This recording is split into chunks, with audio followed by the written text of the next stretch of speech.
ছাত্রলীগের সাবেক নেতা এবং কর্মী হিসাবে কথা বলে যাই। আজকে আমি বলে আসছি যে আমার যত তকমা আছে সব তকমা তোমরা নিয়ে যাও। আমার মানবতাবাদী বলতে এখন তোমরা বেঈমান বলো, কোনো অসুবিধা নাই। শেষ বিন্দু পর্যন্ত আমি বঙ্গবন্ধু কন্যা জননেত্রী শেখ হাসিনার সাথে আছি এবং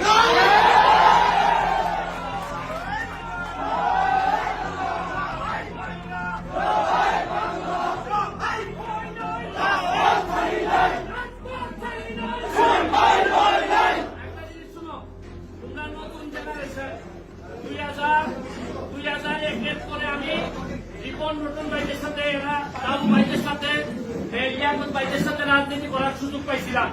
বিরোধী দল আমরা জানি যে কি খারাপ অবস্থায় আমরা রাজনীতি করে এই জায়গা পর্যন্ত আসছি। তোমরা আমাদের উত্তরাধিকার, রক্তের একটা তাসির আছে।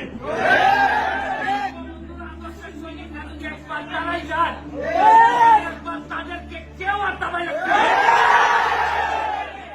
আমার ছোট ছোট ছাত্রদেরকে এরা মাথা ব্রেইন ওয়াশ করছে।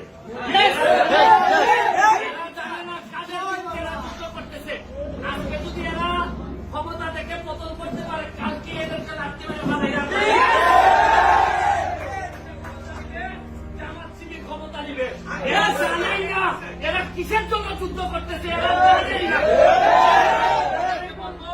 যতটুকু পারো ছোট ভাই যারা আছে বুঝাবা, তবে এদের সাথে যারা জামাত বিএনপি ছাত্র শিবির যারা আছে তাদেরকে প্রতিহত করার জন্য বাংলাদেশ ছাত্রলীগ একটা বড় ভূমিকা রাখবে।